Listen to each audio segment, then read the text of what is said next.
You are listening to I Am Refocused Radio with your host, Shamaya Reed. This show is designed to inspire you to live your purpose and regain your focus. And now, here's your host, Shamaya Reed. Welcome to I Am Refocused Radio. Once again, we are here today, and just like any other time, we have another show lined up for y'all today. We have the true honor talking to Dr. Rhonda Hodge. She is a psychology alumna and founder of Harmony Psychiatric Services. She combines medication management with exercise and nutrition in an innovative approach to treating the symptoms of mental illness. If you're watching this online, we're going to have her information on the ticker tape. If you're listening to us on radio, we'll have it in the show notes. First and foremost, I want to welcome to the show and say, how are you doing today? I'm great. Thank you so much for having me. I appreciate it. I appreciate you being on. So first and foremost, kind of tell us a little bit about your career. What inspires you to pursue it? So I started my career as a therapist. I graduated pretty quick, and I became a therapist when I was about 21, 22. I would say about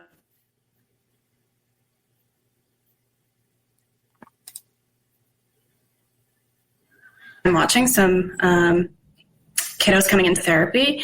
They were having trouble like holding their heads up because they were so over-medicated, and it really pulled me towards the medicine side. So I sort of made a switch, and I'm now board certified in psychiatric mental health nurse practitioner and psychiatric family nurse practitioner. So I did some primary care for a while too, and some urgent care.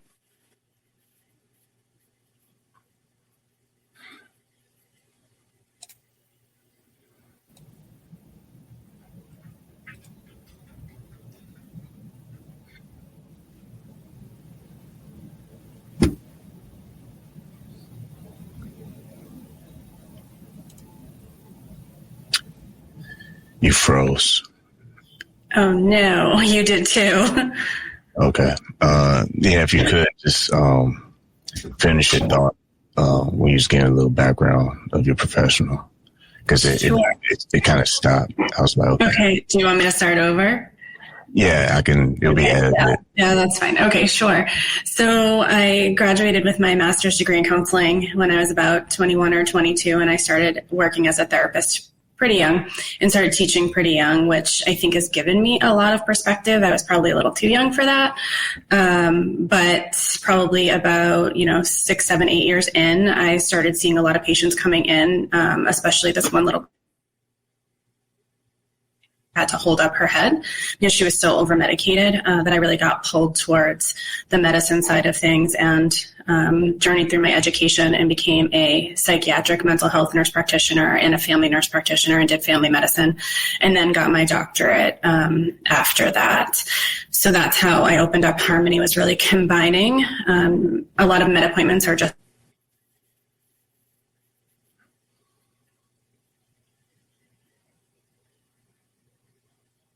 the medicine piece with lots of other factors. We look at pretty much the whole person.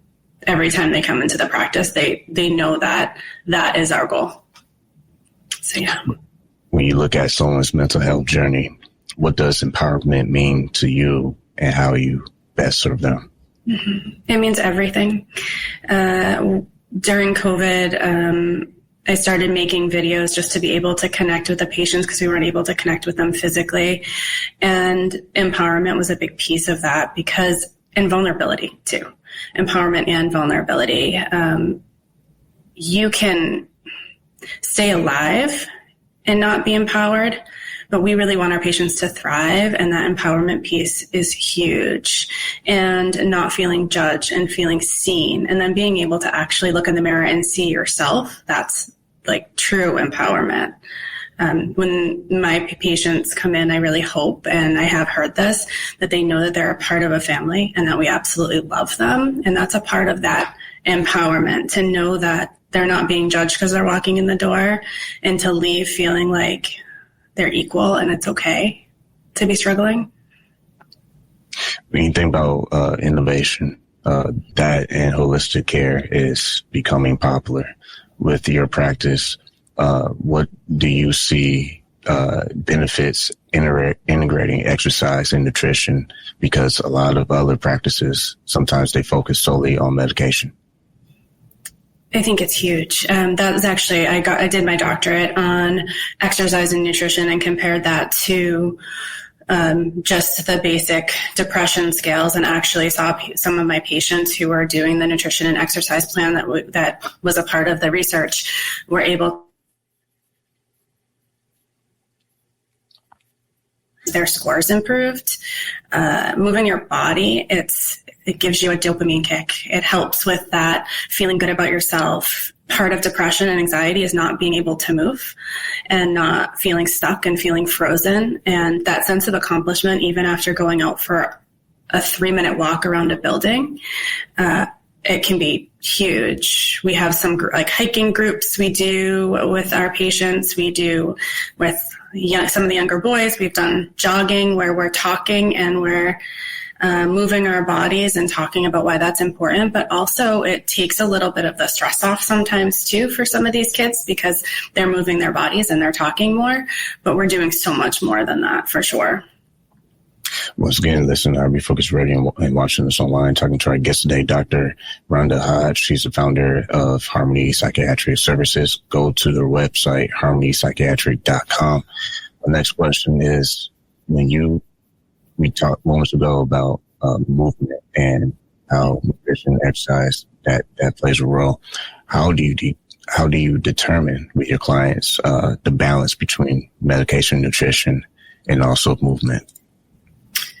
Through the relationship that we develop with our patients, this is something that I do with all my new providers that I'm training, is we talk about how important that relationship is, how important that piece is, so that if I have someone coming to me and I know that their kiddo is going to college and that's going to be really hard for them, they come and see me and they come and tell me that their anxiety is increasing. And if I didn't know all of these things about them, I might make a medication change. Instead, I'm able to sit with them and say, but you know what? You told me that Johnny was going to college next month and that's going to be really hard. Why don't we sit with those feelings instead of coming in, we make a med change and they actually were blanketing it with medicine instead of allowing them to grow. And that would be the same thing with exercise. We all have a background, whether it's as a family nurse practitioner or a psychiatric nurse practitioner, so we know what they're capable of too and what their bodies are capable of and helping them build, but also making sure it doesn't become an obsession so that it's not it's taking the place of something else. So it's just about finding that balance. But that all comes through really loving and having that relationship with our patients so that we really, really know them. When it comes to education and support, how do you equip your patients with the knowledge that they can use? Because a lot of times if we don't have the knowledge, then we don't exactly know how we're going to execute.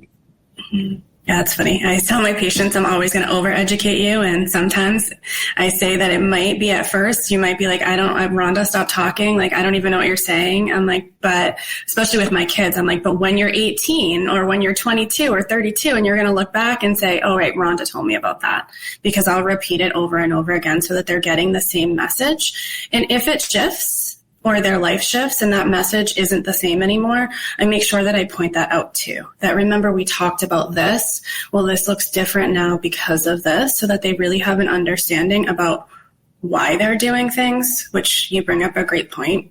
People aren't going to follow through if they don't know their why. That will only last for so long. So yeah, that was a great point.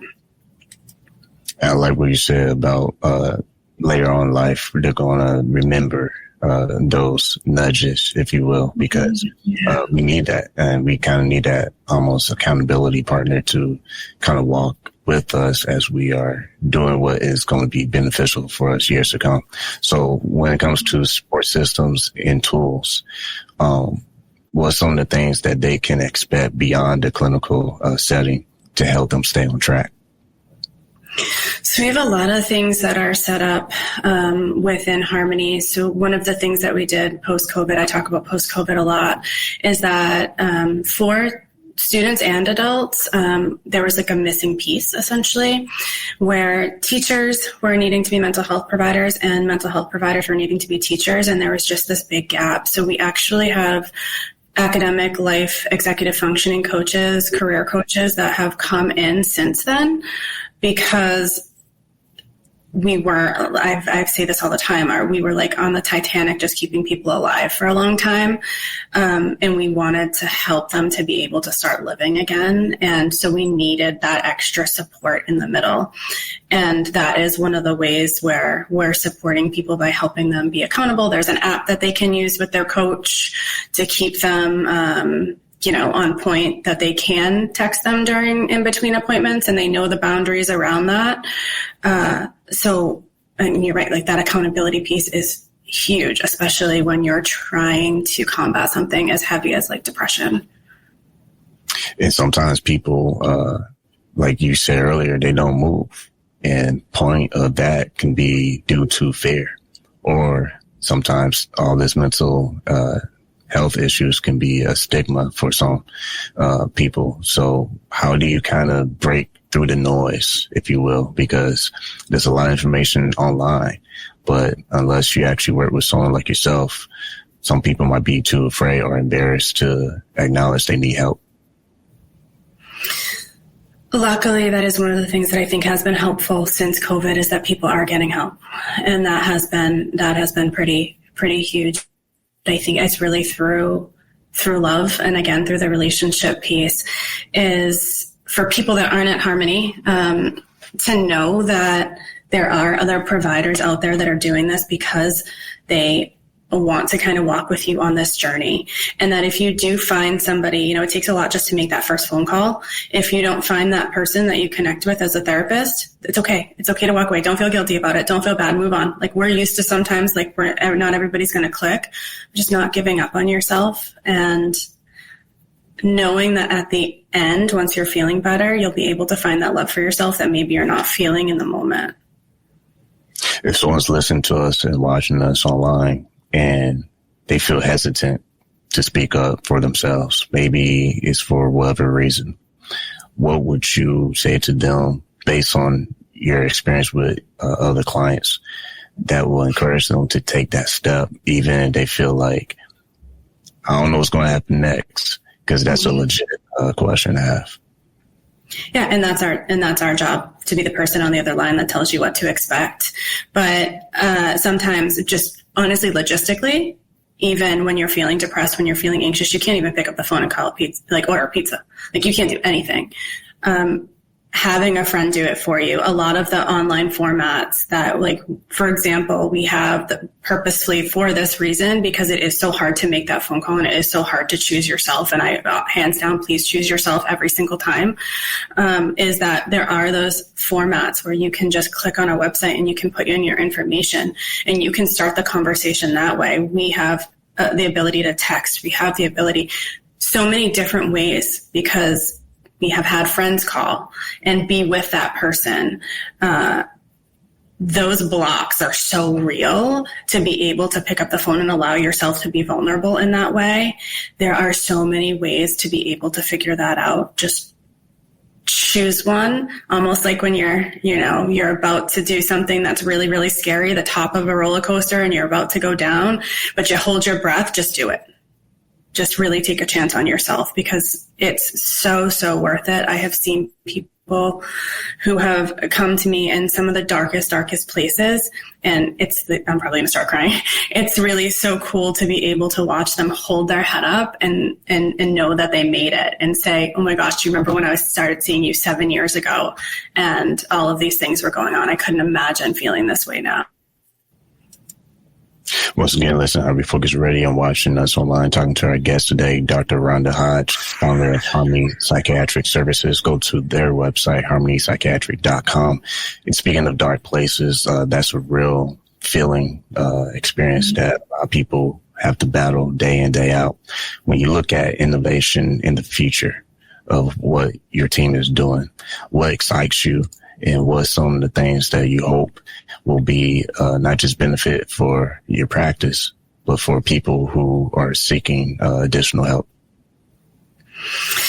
I would say one of the neatest things that I brought to the practice is TMS, and I didn't really know too much. So it has been around for a long time, but it's being used a lot more, and it's a non-pharmacological way to treat chronic depression and other things, OCD, anxiety, but mostly it's like treatment-resistant depression. And I was reluctant. I was nervous. I didn't totally understand the science behind it. Now I do, but I didn't really then, but I knew that I needed to do something because people just weren't getting better after COVID, just with medication and all of these different things that we were trying. I brought it to the practice. And when I tell you, I want to hand it out like candy, because I've seen people that I've been seeing since I told you I started when I was like 21. I have one person I've been seeing for that long, and she was 19, who now feels joy, who doesn't have those suicidal thoughts every day anymore, who is feeling like she might still need the medication, not at the dosages she did, but it's unbelievable. I've seen people that have started to take steps forward in their life where they felt stuck. They couldn't change jobs. They couldn't leave back poor relationships. They couldn't set boundaries. And it's like they're alive again. And I feel like there are going to be so many more treatments, and there are, that are, that everybody's talking about, psilocybin and all of those different things, psilocybin. And I just feel like there's a lot of really good things on the way. Technology is something that has been a hot topic, and across many different industries. When it comes to your field, what do you see could be happening in the next 5 to 10 years with all the technology booming that we're seeing currently? Are you talking about AI? Yeah. I think everybody's a little bit nervous that AI is going to take all our jobs, but I don't think, I think AI is helpful for lots of different things. I don't know that it's ever going to take away that human connection though. And when I think about, people are already using AI for counseling. There's, I have friends that are like, look what they've named their AI person that they talk to every day, which is a little bit worrisome, because I think that kind of that means that people are going to become more introverted within themselves, and the depression can actually get a lot worse. I think that it can be helpful in a lot of ways when, like you said, when people are feeling stuck and they are feeling that alone, but then we need to take that next step, right? We need to take that. There needs to be that human connection, because even when we were doing just remote because of COVID, the difference in remote is helpful, but the difference in the patients that I was only seeing remote versus the patients that I see in person, and that human connection, it really is so valuable in the field of psychology and psychiatry, because we're social beings, and being alone when you're feeling depressed can be dangerous. And speaking of dangerous, my follow-up question would be in thinking how AI is being something that is uniquely being positioned to be used as a tool or resource, additional tool or resource. What are some dangers, though, that you see potentially can happen if a patient wants to do it on their own versus an establishment like yours will have more responsibility in how they use tools like AI? I think it's because people aren't, black and white. There's so much going on within them. There's so much, like when we should talking about a few minutes ago, talking about that relationship piece, and talking about how I might know that Joe Schmo is upset because I know that this thing is happening in 2 weeks that they're not necessarily thinking about. And I might not make a decision based on, that fact, or I might know that within their family history, because, we've really talked about different things, that this medication is actually not a really great choice for them, and it's going to put them at higher risk for something else. I mean, people are so multifaceted. So although the science, AI is cool, and there's lots of cool things that, it can do, treating a human being makes me really, really nervous. I know that there's a lot of, even when I'm doing trainings and we look at just books, right, from certain people. If we go by, if you see these symptoms, you diagnose them with this or you treat them with this.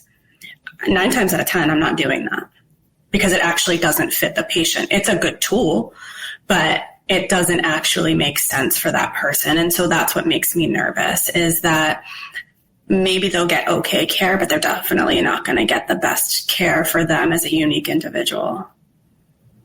And with that, be a good segue to what we were talking about earlier, and that's the importance of community.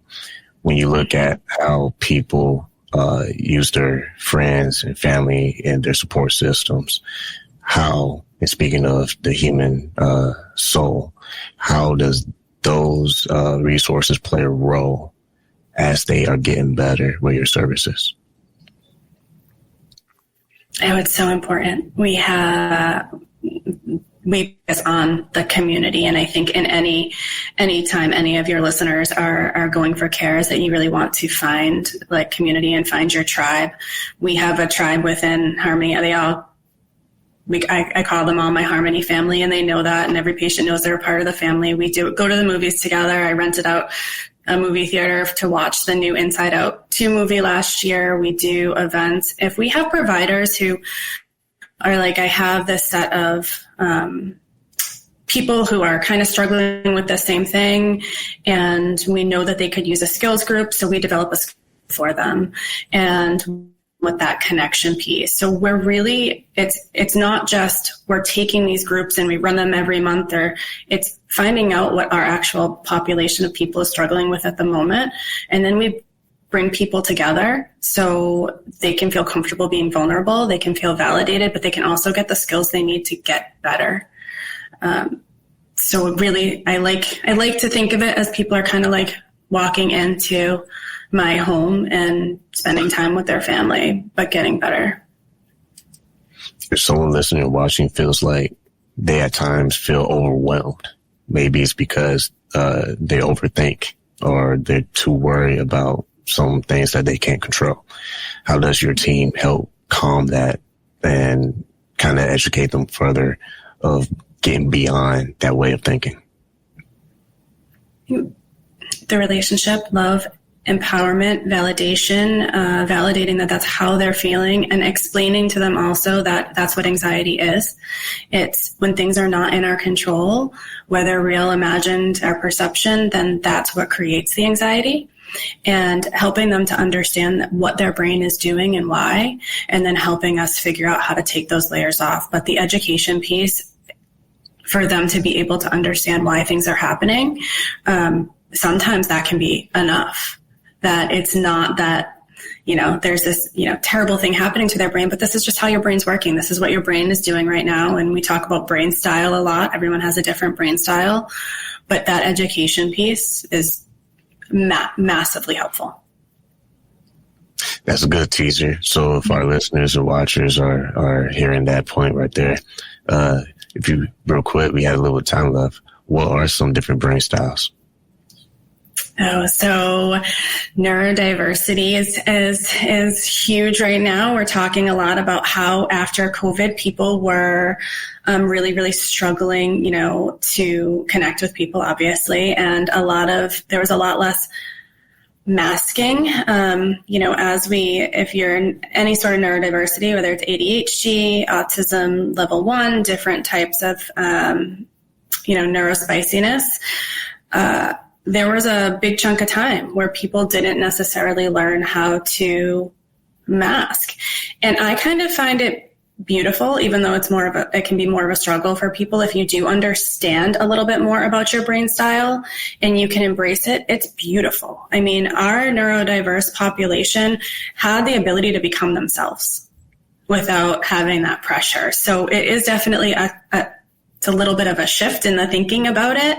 I think that they are some of the people who are neurodiverse, again, falling underneath the spectrum somewhere.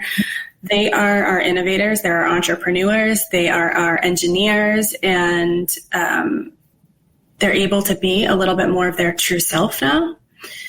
But with that can come struggles with integrating back into, a typical classroom or a typical work setting. So we're definitely seeing that a little bit more. I would say that is probably the one, the brain style, if you will. And there's so many brain styles within that brain style that is most prominent right now. Once again, listen on Refocus Radio, watching us online, talking to our guest today, Dr. Rhonda Hodge, founder of Harmony Psychiatric Services. Go to their website, harmonypsychiatric.com. My last question for you before we take off is, if you could leave one thought or just leave something that's one truth about mental health to our audience, what would that be? It's a good question. I'd probably say lean into yourself. And if you need support in leaning into yourself, grab it, hold it, embrace it. There are people there that are going to love on you and help you to become your truest self. A lot of mental health, has to do with us not feeling comfortable within our own skin and being ourselves and embracing ourselves. So I would say it's probably lean into yourself. Like I always want to say to our guest, Dr. Rhonda Hodge, thank you for your time. Thank you so much. I appreciate it.